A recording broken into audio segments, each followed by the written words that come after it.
जैसे मान लीजिए अगर कंपास पे पेंसिल लगाएंगे तो दो चीजों का हमारे पास, एक साइड कंपास रहेगा, दूसरी साइड क्या रहेगा हमारा पेंसिल रहेगा। ठीक है, उसके बाद हम क्या करना है, आपको √2 रिप्रेजेंट करना है। अगर हम लोग को √2 को रिप्रेजेंट करना है तो आपको क्या करना है कि अपना कंपास में स्केल में दो तरह का चीज होता है। एक साइड में देखिएगा तो सेंटीमीटर दिखाई देगा और दूसरे साइड में आपको क्या दिखाई देगा, हम लोग को तो इंच वाला दिखाई देगा। सेंटीमीटर साइड वाले से बनाएंगे तो छोटा सा बनेगा, 1 सेंटीमीटर को छोटा हो गया ना, 2 सेंटीमीटर छोटा हो गया। ठीक है, लेकिन दूसरे स्केल है उसमें निकाल दूसरे वाले साइड से अगर बनाइएगा तो दूसरे वाले साइड में हम लोग क्या रहता है, इंच रहता है। ठीक है, जैसे देखो स्केल में करना, इधर वाले पे क्या दिखाई देगा, हम लोग को सेंटीमीटर और इधर वाले क्या दिखाई दे रहा है, इंच दिखाई दे रहा है। इंच के साइड से मेजरमेंट कीजिएगा।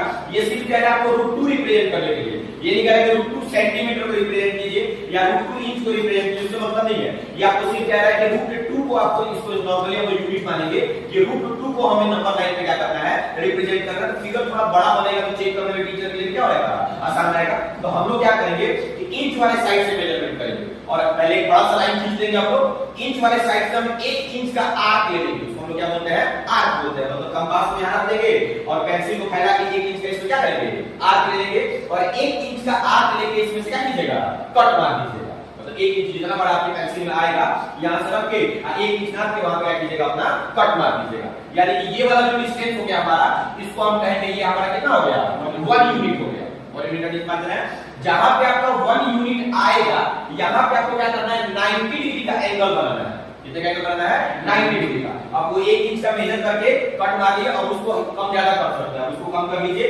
कम करने के बाद आपको थोड़ा सा 90 डिग्री एंगल बनाना है ना, हमको ऐसे लाइन खींच के यहां पे कैसे ड्रॉ कर देते हैं। एक बार इधर से काट देंगे, फिर इधर से काट देंगे और फिर दोनों जगह से काट देंगे, क्या बन जाएगा, 90 डिग्री का एंगल बन जाएगा। 90 डिग्री का एंगल सबको बनाने आता होगा।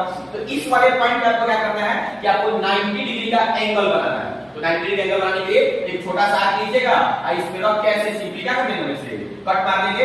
ऐसे हम लोग ऐसे क्या करेंगे, इस पे कि आर्क में रख के अपना और छोटा सा इस पे ऐसे आर्क ले लेंगे।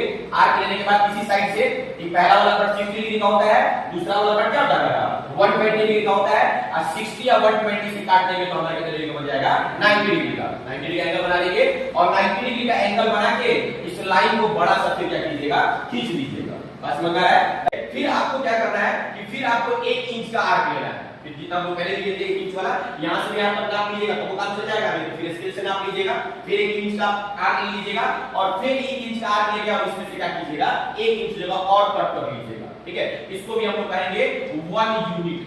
ये भी हमारे कितना हो जाएगा, 1 यूनिट। जहां पे काटेगा वहां काट दीजिएगा। काटने के बाद अपना स्केल रखिएगा और इन दोनों पॉइंट को खींच के एक दूसरे से क्या कर दीजिएगा, मिला दीजिएगा। फिर से एक बार एक बड़ा सा लाइन ड्रॉ कर देना हम लोग को। 1 इंच का आर्क, 1 यूनिट का आर्क लेके इसमें से कट मार देना है। जहां कट मारेगा वहां 90 डिग्री का एंगल बना देना है। फिर लाइन को सीधा ऊपर की तरफ आगे मूव कर देना है। फिर 1 यूनिट का आर्क लेकर क्या करना है, हम लोग को कट कर देना है। और कट करके खींच के दोनों पॉइंटों में क्या करना है, मिला देना है। जब ये मिल जाएगा तब फिर अपना पेंसिल और कंपास उठाइएगा और अपने पेंसिल को कंपास के रोड को यहां रखिएगा और पेंसिल को पूरा यहां तक फैला दीजिएगा जहां तक ये फैल जाए। और जब यहां फैल जाएगा, जब यहां तक मेजर हो जाएगा, धीरे धीरे धीरे धीरे इधर इसको यही दबा कर रखिएगा। बस इसको इधर धीरे धीरे धीरे क्या कर देंगे, नीचे की तरफ मूव कर दीजिएगा। जहां ये मूव करके गिरेगा वहीं पे लिख दीजिएगा ये हमारा मूव कटर क्या है, 2 है। अब ये मूव कटर 2 कैसे है, ये देखिए आपको प्रूव करके दिखाते हैं। ये जो फाइनल आपको ये वाला जो फिगर दिखाई दे रहा है, ये फिगर वाला कौन सा दिखाई दे रहा है, राइट एंगल ट्रायंगल का दिखाई दे रहा है। दिखाइए, जिसमें हम ये जानते हैं कि ये वाला हमारा कितना है, 1 यूनिट और ये वाला भी हमारा कितना है, 1 यूनिट। ठीक है, और यहाँ वाला एंगल क्या है हमारा, 90 डिग्री का है। तो इस वाले को हम लोग कहते हैं परपेंडिकुलर, नीचे वाले को क्या कहते हैं हम लोग, बेस, और जो 90 डिग्री के सामने वाला उसको क्या कहते हैं, हाइपोटेनस। और हाइपोटेनस के लिए हमारे पाइथागोरस जी ने एक फार्मूला बताया है जिसको हम लोग क्या बोलते हैं, h square is equal to t square plus b square. तो उस फार्मूले के अकॉर्डिंग अगर हम काम करेंगे तो h square is equal to t square plus क्या होगा हमारा b स्क्वायर। ये h नहीं पता, इसको छोड़ते हैं। p भी हमारा 1 है और b भी हमारा कितना है, 1 है। फिर ये h स्क्वायर से चल रहा है, 1 प्लस 1 कितना आ गया हमारा, 2 आ गया। यानी कि जब h का वैल्यू निकालेंगे स्क्वायर जाएगा तो क्या बन जाएगा, रूट बन जाएगा। और फाइनली हमारा क्या हो जाएगा, √2 हो जाएगा। बस यही काम करना है √2 के लिए। ठीक है।